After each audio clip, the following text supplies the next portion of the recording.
Shalom Bapak Ibu Saudara yang dikasihi Tuhan. Seri pengajaran hari ini berjudul Kemuliaan di Balik Penderitaan.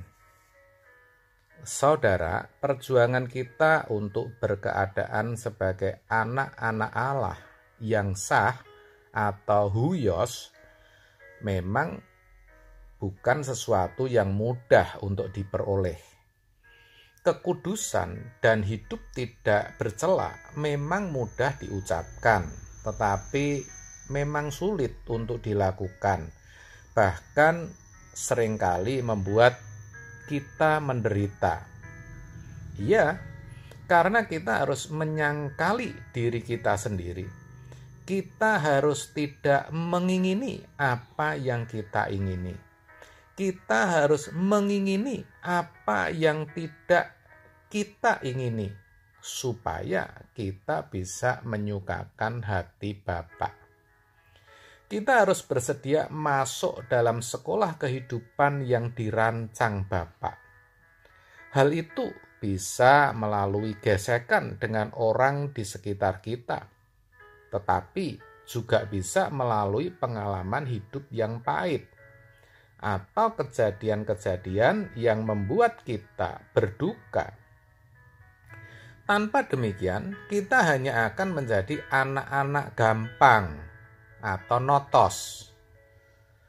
Tetapi jika kamu bebas dari ganjaran yang harus diderita setiap orang, maka kamu bukanlah anak, tetapi anak-anak gampang. Ibrani 12 ayat 8. Itulah sejatinya yang dimaksud dalam Kolose 3 ayat 3. Sebab kamu telah mati dan hidupmu tersembunyi bersama dengan Kristus di dalam Allah. Jadi, dengan mengalami penderitaan, sesungguhnya kita sedang mengalami kematian dari kuasa dosa, dan hidup kita tersembunyi bersama-sama Kristus. Dengan hidup yang tersembunyi di dalam Kristus, kita juga akan dimuliakan bersama-sama dengan Dia, yaitu kelak ketika Dia menyatakan dirinya.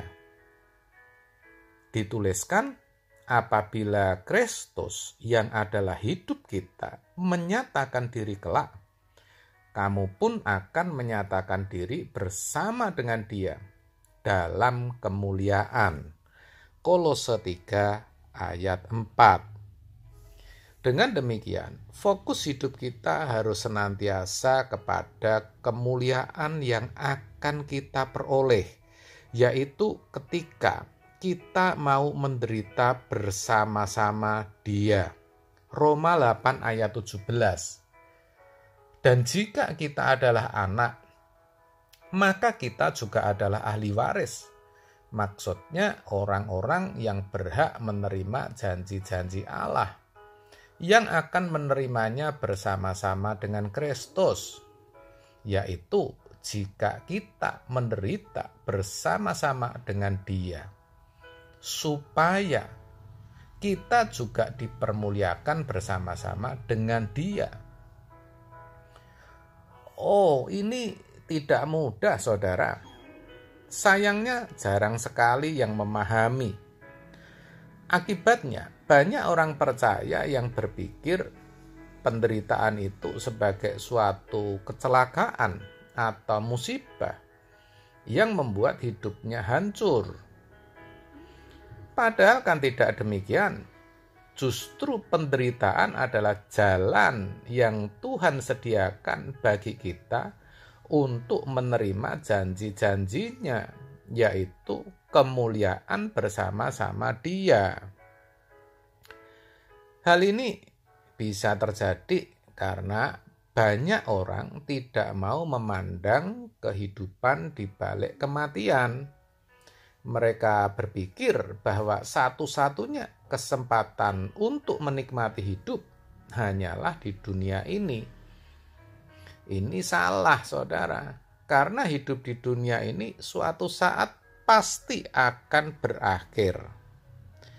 Maka agar kita bisa melihat kemuliaan di balik penderitaan, kita harus benar-benar menyadari bahwa kehidupan yang sesungguhnya adalah di balik kubur. Di sanalah ada kekekalan, bisa kematian kekal atau kehidupan kekal.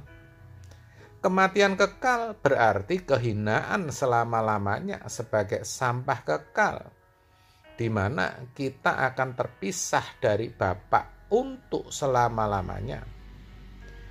Sedangkan kehidupan kekal yaitu hidup dalam keabadian bersama-sama dengan Bapa, di mana orang yang selama hidupnya ambil bagian dalam penderitaan Kristus. Ya, merekalah yang akan dimuliakan bersama-sama dengan Dia. Terkait akan hal ini, Tuhan Yesus berkata bahwa kamu akan makan dan minum semeja dengan Aku di dalam kerajaanku, dan kamu akan duduk di atas tahta untuk menghakimi ke-12 suku Israel. Lukas 22 ayat 30. Inilah kemuliaan yang dijanjikan itu, saudara, yaitu orang percaya yang menderita bersama-sama Kristus akan makan dan minum semeja sehidangan dengan Dia, bahkan akan mendapat kedudukan di dalam kerajaan surga, memperoleh jabatan untuk menghakimi, yaitu memerintah bersama-sama Kristus. Itu janji Tuhan, itu realitas kekekalan yang pasti akan terjadi dan dialami setiap orang. Itulah yang seharusnya jadi fokus dan tujuan hidup setiap orang Kristen. Kalau kita menyadari dan menghayati betul akan kemuliaan yang Tuhan sediakan ini, kita akan kuat, akan tangguh menghadapi setiap pergumulan dan penderitaan dalam hidup ini. Kita tahu bahwa penderitaan yang kita alami sesungguhnya tidak sebanding dengan kemuliaan kekal yang Tuhan sudah sediakan dan akan kita alami kelak. Roma 8 ayat 18 menuliskan demikian. Sebab aku yakin bahwa penderitaan zaman sekarang ini tidak dapat dibandingkan dengan kemuliaan yang akan dinyatakan kepada kita. Itulah yang harus menjadi keyakinan kita semua. Tetaplah semangat, saudaraku. Percayalah, saudara pasti kuat. Ingatlah adanya kemuliaan kekal yang Tuhan sudah sediakan. Amin. Tuhan Yesus memberkati.